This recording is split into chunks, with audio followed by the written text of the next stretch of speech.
que a política econômica pode se beneficiar. Mas, de fato, há alguns fenômenos preocupantes que a gente tem que levar em consideração. Muito bem. Eu vou, senadores, muito obrigado pelo convite. Eu achei ótimo estar aqui com os colegas, a plateia, a televisão.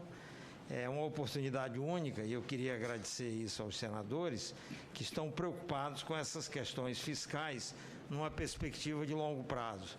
Isso é uma coisa muito importante, por isso eu vim para cá com muito prazer e querendo dizer que é bom saber que nós temos aqui nesta casa uma preocupação tão relevante como essa. Eu só lamento ter de talvez tornar as cores um pouco mais vermelhas do que o Cláudio, né? Cláudio Hamilton, e o senador ficou meio preocupado, mas vamos dizer assim, tudo tem solução também, nós vamos ver, eu vou dar sugestões de solução, mas o que eu queria dizer é o seguinte, eu vou preferir fazer uma apresentação de um jeito um pouco diferente, em que eu vou chamar a atenção para uma visão pouco comum sobre o orçamento público brasileiro, que eu queria que os senadores refletissem um pouco sobre isso. Então, se eu conseguir que os senhores reflitam e daí procurem alguns caminhos, eu acho que o papel que eu deveria desempenhar aqui foi desempenhado. Primeira coisa que eu queria dizer, com base não no orçamento, mas na execução.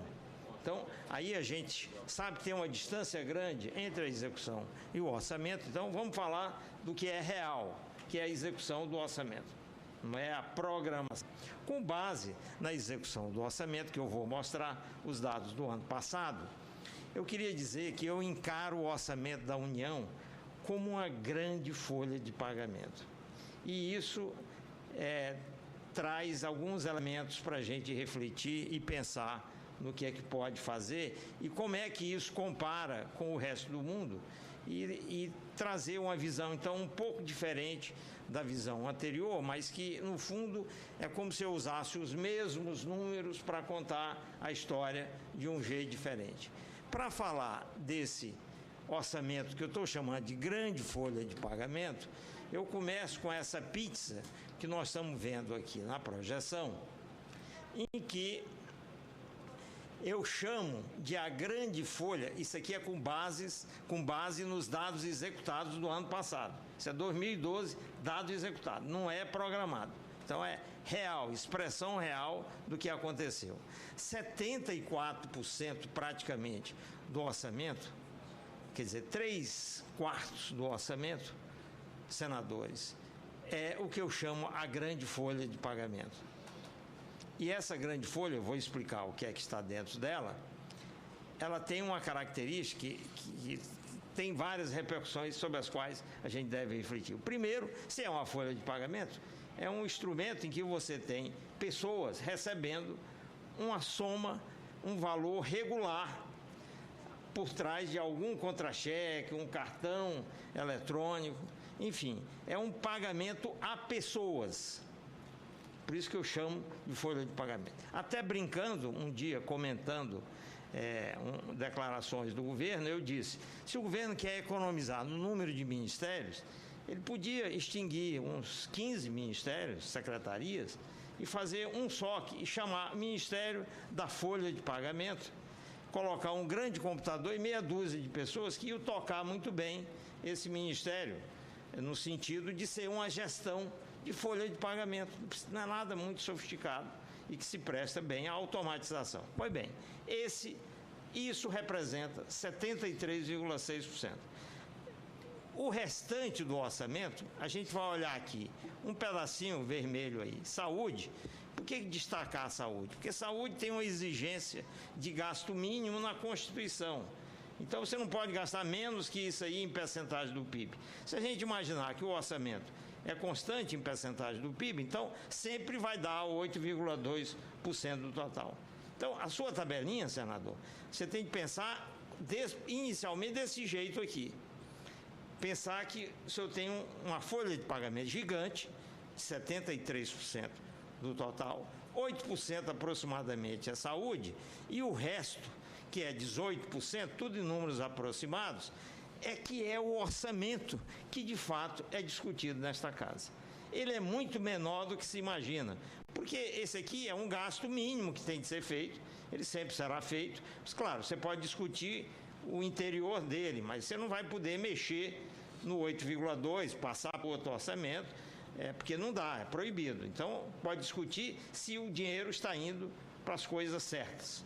Um pouco da discussão da qualidade do gasto apareceu na apresentação anterior e eu vou falar um pouco também nisso. Mas, enfim, vamos separar a saúde, porque não dá para o senhor mexer muito nesse orçamento. Então, fica esse pedacinho da pizza, que representa aproximadamente 18% do total, que é onde o Congresso, de fato, se volta para discutir o orçamento da União. É só nesse pedacinho verde, que é onde, em tese, você poderia fazer redistribuições, mudar, alterar, ainda que, é óbvio, se ele é só 18%, acho que o senhor mesmo, senador, no início falou da sua percepção de que há uma grande fragmentação do orçamento. É óbvio, se a pizza que você mexe é 18%, só 18%, é óbvio que é todo fragmentado, que vai ser difícil mexer. Como eu sei que o senhor gosta muito do tema educação, eu quero lhe dizer que, para discutir educação, a gente teria de trazer estados e municípios. Por quê? Porque a União, a educação está aqui, na despesa, no pagamento à pessoa, que é a despesa de pessoal do Ministério da Educação e das universidades. O grosso do gasto nos programas em si não está aqui, está no orçamento dos estados e municípios. Então, eu não vou tratar de educação, ainda que seja uma área tão importante, eu vou tratar mais pela ótica de pessoal do que pela ótica do uso do dinheiro para os objetivos de educação. Ainda que eu tenha trazido indicadores gerais de educação que mostrem que o gasto é de baixa qualidade. O pessoal de saúde não está também nesse? Não, tudo aqui. Ali é só outros custeios e capital. Quer dizer, o gasto corrente da saúde está ali no 8,2. A despesa de pessoal, junto com os demais pagamentos, estão aqui. Do ponto de vista de quem olha o orçamento, é interessante separar assim, porque, de fato, aqui é uma folha de pagamento sujeita a 1 milhão de restrições, que você não tem muito o que fazer. Você pode melhorar, numa perspectiva de prazo mais longo, a qualidade desse gasto de pessoal e de outros pagamentos da pessoa. Mas isso é um negócio para um prazo mais longo, não para quem vai olhar o orçamento, mas depois eu entro também na discussão do prazo mais longo. Permite aqui, só para fixar essa ideia. A ideia que dá é de que aquela bola azul está comendo as outras. Está engolindo. Na realidade, que é verdade. Se a gente pegar esse dado em 1987, é exatamente isso que aconteceu. Olha aqui, este dado, em 1987, se nós somarmos transferências a pessoas com pessoal ativo, que é 1 mais 2, pagamentos totais à pessoa, grande folha, era 39% do total, e em 2012 foi 73,6% do total. Então, nesse sentido, o senhor está perfeitamente correto. Aquele pedaço azul comeu os demais segmentos. Se eu olho essa perspectiva de 87 para cá, você sai de 40% para mais de 70%. Você veja que em 2009 era 77%, depois até caiu um pouco. Isso quer dizer o quê? Que, de fato, houve uma transformação estrutural muito grande no orçamento brasileiro nesses anos. Não tem como fugir de dizer que isso é o efeito da Constituição de 88. Foi ela que foi a mudança importante de legislação que aconteceu nesse período e a mudança de prioridade. Agora vamos rapidinho passar para o que eu digo, que é onde de fato a discussão orçamentária se trava aqui no Congresso. É nesse 18,2, dos quais 12,4 são de mais despesas correntes e 5,8 é o investimento.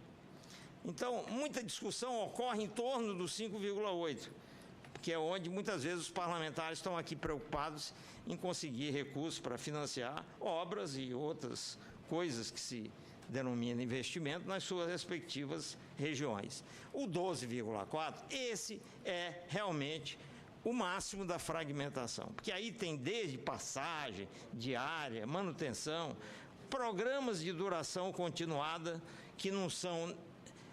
Em educação tem algum ali, mas tudo pequeno, tem reforma agrária, tem... Aí a minusvalha do gasto corrente dos ministérios está ali dentro do 12,4. A diferença é que aqui é aquilo que se classifica como investimento, que obviamente é diferente do gasto corrente. Então, na realidade, se eu me chamar um dia, vamos discutir o orçamento, no curto prazo, eu vou dizer para o senhor, vamos pegar aquela pizzazinha, aquele pedacinho de pizza verde, e vamos gastar tempo com isso aí, e o senhor vai ficar muito frustrado, porque o senhor vai ver que não tem muito o que fazer.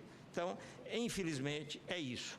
Claro, quando eu olhar para o longo prazo, que é o que nós vamos fazer agora, aí não, aquele pedaço azul, a gente tem de olhar para ele. Porque se ele mudou tanto de 87 para cá, será que ele não vai continuar mudando e acabando de comer aqueles pedacinhos? Bom, saúde não vai, a Constituição não deixa.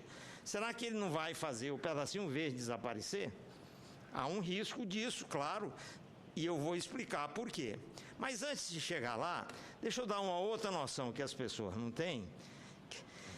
É uma pena que eu só tenho esse dado para 2008, mas não é muito diferente quando a gente calcula em proporção da população. Eu queria lhe dizer... Só um detalhe. Quando você diz que aquilo é previsto pela Constituição, as pessoas precisam descobrir que a aritmética é mais forte do que a Constituição.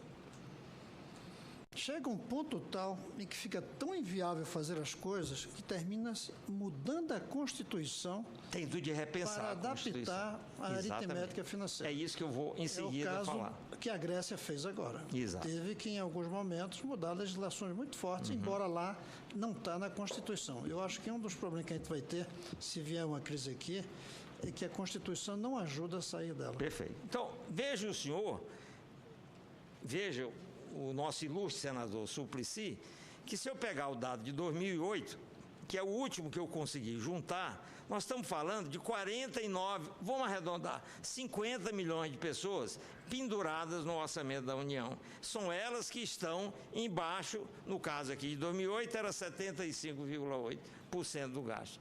E em relação à população, que neste ano foi de 186 milhões, se a gente puser nos 50 milhões de pessoas, 2 pessoas por família, não sei se vocês acham que é uma proporção razoável, uma média de pessoas que estão sendo sustentadas por essas verbas, nós teríamos mais de 50% da população penduradas no orçamento da União. Então, o que eu queria dizer, antes de mais nada, é que o Brasil tem uma situação, a meu ver, única. Essa, Cláudia Milton, é a comparação que a gente tem de fazer com os outros países, porque eu tenho sérias dúvidas se existe algum país no mundo que pendure no seu orçamento central uma parcela tão grande da população que se sustenta nele. Eu não estou dizendo que isso é errado, isso é legítimo. Tudo bem. Você pode interromper por 2 segundos. Então, só para dizer que eu, assim, não fico muito à vontade com o uso do termo pendurar para você falar de programas de grande alcance social que cumprem o que classicamente se chama de a função redistributiva do Estado.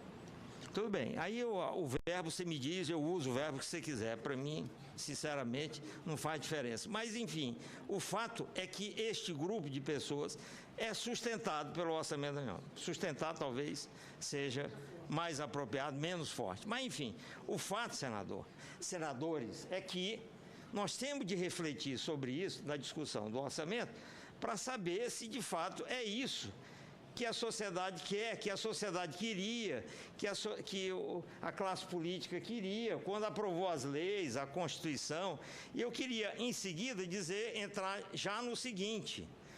Eu fiz com colegas, num texto publicado, eu apenas vou dar o resultado final, para dizer por que nós temos de nos preocupar com isso, senadores. Esse aqui é o ano de 2012. Eu peguei o mesmo grupo que eu estou chamando de a grande folha de pagamento, que totaliza 14,1% do PIB. Esse aí é a expressão dos 75% em percentagem do PIB. Claro, no caso aqui, representaram 73,6% do gasto em 2012.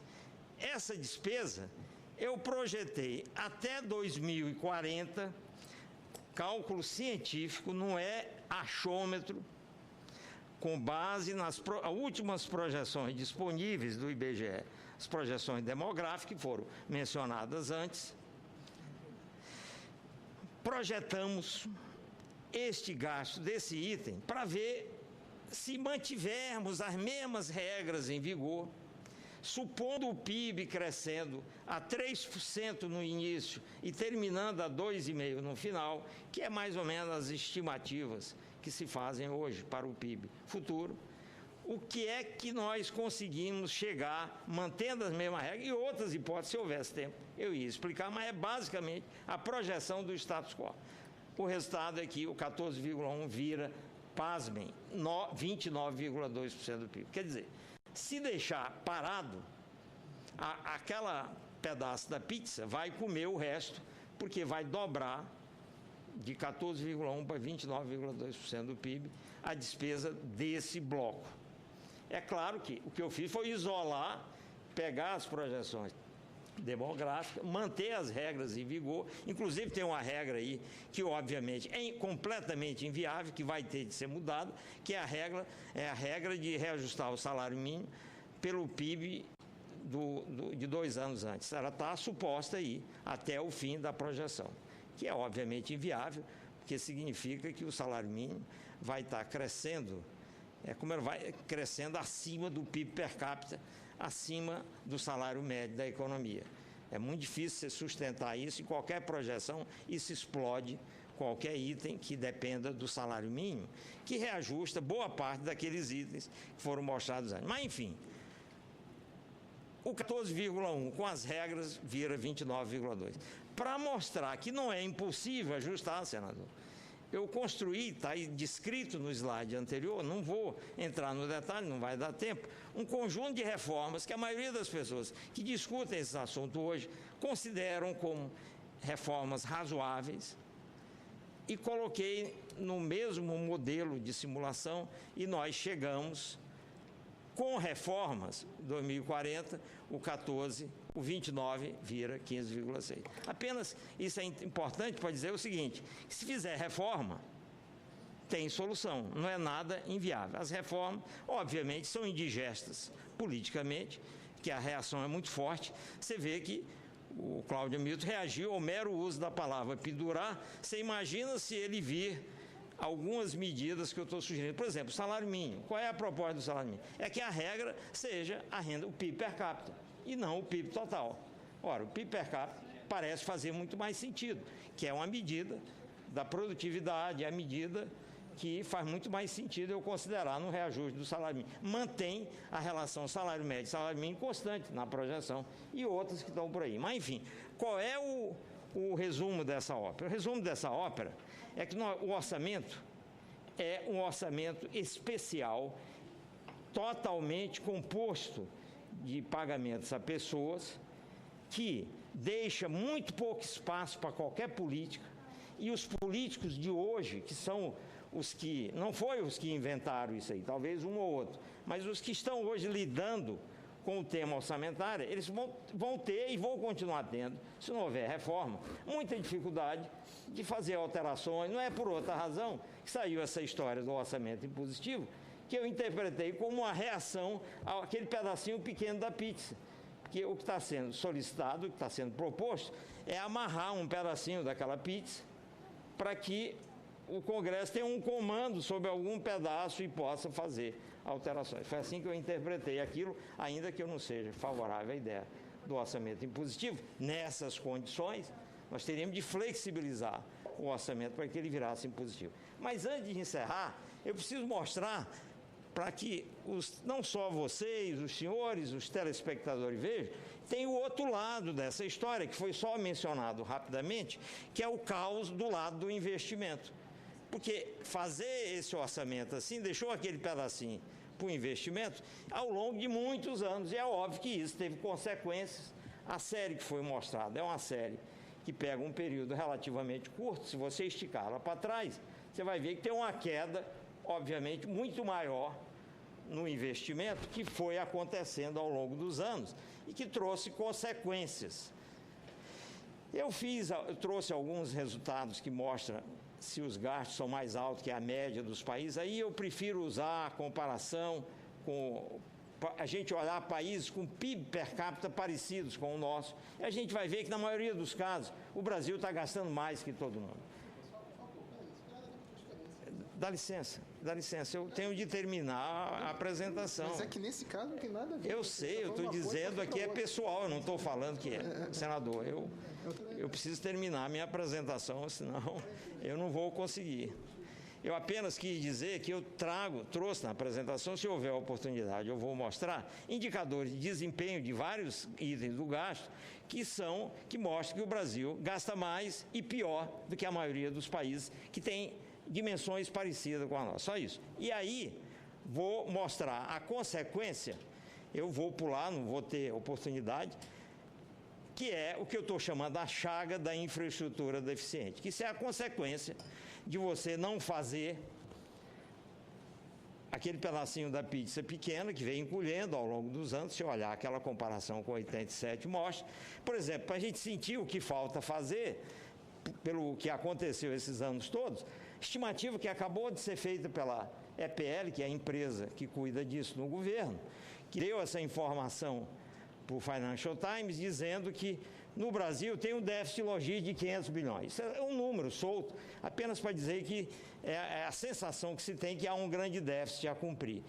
Eu quero mostrar esse gráfico aqui do investimento em percentagem do PIB de 2003 até 2012, e eu separei o do Ministério dos Transportes. O Ministério do Transporte, em 2012, foi zero, que é o item do investimento que trata de transporte, que é o principal ministério dentro do item investimento. Ele tem um gasto de 0,23% do PIB, que reflete uma recuperação que depois perdeu espaço e depois voltou a cair.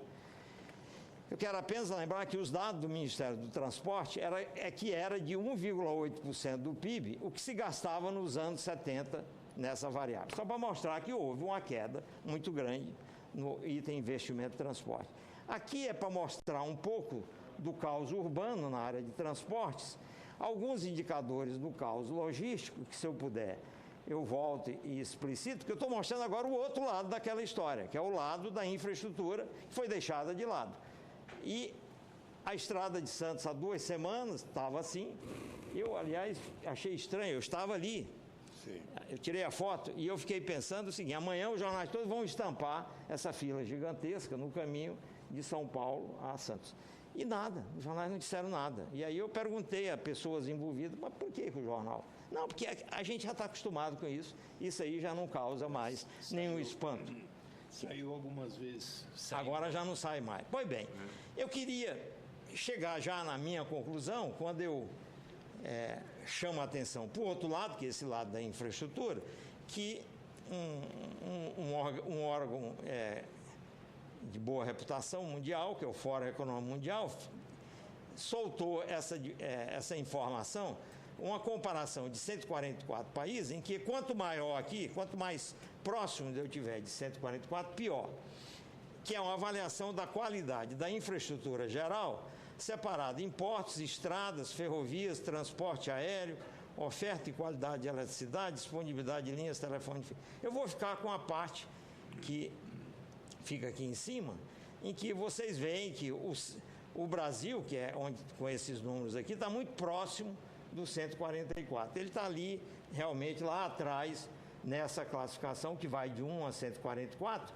Você vê portos 135, estradas 123, ferrovia 100, a média 107, que mostra bem o outro lado daquela história que hoje o governo tenta resolver de uma forma, de certa forma, a meu ver, atabalhoada, por um programa de concessões que está andando bem mal das pernas, infelizmente. Dificilmente acontecerá algum gasto de investimento em concessões antes de 2015, porque o processo está muito atravancado. Então, nós não vamos ter muita solução a curto prazo pelo lado da inserção do setor privado. Vejam, também já encerrando, a infraestrutura inadequada, nessa pesquisa do World Economic Forum, o item 2 aqui, dos problemas no ambiente de negócio no Brasil. O primeiro é a regulamentação fiscal, que é aquela carga tributária gigantesca e as dificuldades que as empresas têm para pagar. O segundo é a infraestrutura inadequada, depois a própria carga tributária, burocracia, etc. Eu queria mostrar esse gráfico do McKinsey Global Institute, que compara o investimento em infraestrutura do Brasil em percentagem do PIB com outros países. Novamente, vou dizer, o ideal é você comparar com países de dimensões parecidas com o Brasil. Esse gráfico não faz isso, mas, novamente, dá para ter uma ideia da diferença do gasto em infraestrutura. Tudo isso é a mera consequência daquela opção que foi mostrada anteriormente. Bom, só para mostrar um dado deste ano, como subiu, isso aí é o frete por tonelada, do Mato Grosso até o Porto de Santos, medido em janeiro.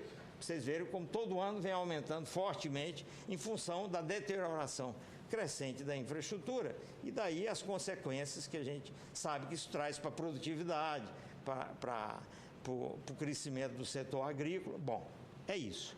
Eu fico por aqui, senador, e se puder detalhar mais alguma coisa, eu estou à disposição dos senhores. Depois teremos um tempo, embora não longo, para fazer um debate. Eu passo agora a palavra a